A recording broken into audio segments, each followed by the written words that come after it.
Hello friends, thank you for joining us today for our time of devotion. I'd like to wish you a happy new year and also wish you a happy 10th day of the Christmas season. I hope you're still celebrating where you are. I'm certainly still celebrating where I am with lights in my windows of the home and my Christmas wreath still on the door and plenty of Christmas cookies to indulge in and still Christmas cards to write, New Year's wishes to send to friends. And so I'm at the Lenoir City Park known as Town Creek Greenway, and so you might hear or see passersby walking, jogging, biking, scootering around town. And what a nice day it is on this second day of January 2026. And naming the date reminds me to say happy birthday wishes to my Uncle Larry. I believe Uncle Larry must be 93 years old this year. And also to happy birthday wishes to Madeline Brookshire today. And then our lay leader Jane Whitaker on Epiphany, January the 6th. So we do have Epiphany Sunday coming up. January 4th, this Sunday will be open for Sunday school and worship. It's also our meet and greet luncheon day for the month. Hope you can join us and worship. We will celebrate the Sacrament of Holy Communion. Everyone is welcome at Christ's table. So hope you'll come for worship, for Holy Communion, and the singing of some great hymns about wise people coming to visit the Christ child with gifts of gold, frankincense, and myrrh. And you'll see which hymn I selected for this Sunday.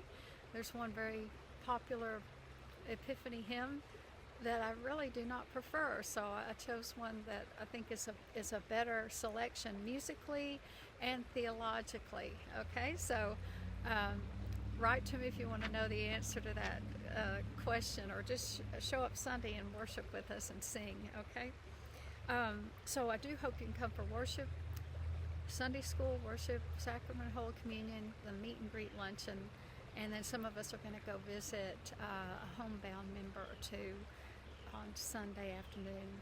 And so I hope you all can help us with that. Thank you for your generosity through the Christmas season. We've been able to help Susanna's house with a baby shower for the young mothers there and their infants, and Bridge Refugee Services Family Resource Center that works in our schools. We're glad to partner with those good agencies, as well as Wesley House Community Center with their food ministry. And then don't forget our little blessing box. We set out food each night, and I looked late last night and someone had taken the gifts that we had left in the box. So those little portable food items that we can put out in any type of weather, are welcome, like little peanut butter crackers, granola bars, cups of microwave cups of instant soup or ramen noodles or macaroni and cheese, things that people can just put in a pocket or in a backpack. Sometimes I put out oranges and apples or bananas. So thank you for sharing in all of our feeding ministries. We want to help our neighbors in need. It is a new year, and it is winter time. Even though I'm standing out here without wearing a jacket, the temperature is quite favorable today. And in this spot, this is Town Creek Greenway in the Lenoir City Park, you can hear the water splashing over the rocks in Town Creek. So I hope you'll enjoy that scene. And I know that it's a different type of view in wintertime. We don't have the splendor of the green leaves, nor do we have the autumn hues ablaze, with gold and orange and red for autumn. But there is a certain lesson we can learn by honoring every season that God has created, and by taking note of what nature shows us.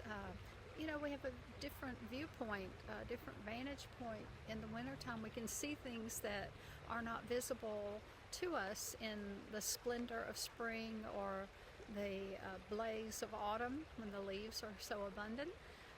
So look out your window or take a walk, or when you're driving, notice, a different view of the Great Smoky Mountains or your hillside, or see what the birds are doing up in their nests aloft. So thanks be to the Creator for the four seasons that we enjoy. So I selected a poem by Morrow Lindbergh. You might remember the very famous family, Charles and Anne Lindbergh. Anne Morrow Lindbergh was a pilot as well as a poet. So I want to read part of her poem, the title of which is Bare Tree. Already I have shed the leaves of youth, stripped by the wind of time down to the truth of winter branches. Linear and alone I stand, a lens for lives beyond my own, a frame through which another's fire may glow, a harp on which another's passion blow. Now that my vulnerable leaves are cast aside, there's nothing left to shield, nothing to hide. Blow through me, life, pared down to last to bone. So fragile and so fearless have I grown. That's Bare Tree by Anne Morrow Lindbergh. All right, so send us your prayer requests if you have some for Sunday, and get outside and breathe in the fresh air. It's good for us to have fresh air and to get our exercise. And maybe you like to set new resolutions for the year. I will have star words for us, cut out little paper stars for you to keep on your refrigerator, under a magnet, or on your bedside. I use mine sometimes as a Bible bookmark, a little star word to remind us of just one thing. You don't have to make a big long list of resolutions if that's not your style. Just one word, like hope, pray, love, faith, grow, heal. What is your star word going to be for this year? Maybe justice or peace. So we'll have that available Sunday. Or if you'd like a star, I'll send you one. And so that'll be part of our prayers on Sunday. All right, so I'd like to close our time together today with a blessing for Epiphany. Remember, Epiphany Sunday is this Sunday, January 4th, but the holiday falls on January 6th of each year. So we'll be celebrating it on Sunday, but also observing it Tuesday. And the trustees will meet Tuesday evening. The Trinity Methodist Women will meet Monday morning. The district clergy ministers will meet on Monday morning. So Bible study will resume on Wednesday evening. So this week we're going to be getting back into our rhythm of ministries and programs and service and prayer. So in the midst of it all, God is guiding us, and we can think of the Epiphany star leading us to Christ with His beautiful eternal light. So this is by Reverend Jan Richardson. It's just a portion of her blessing for Epiphany.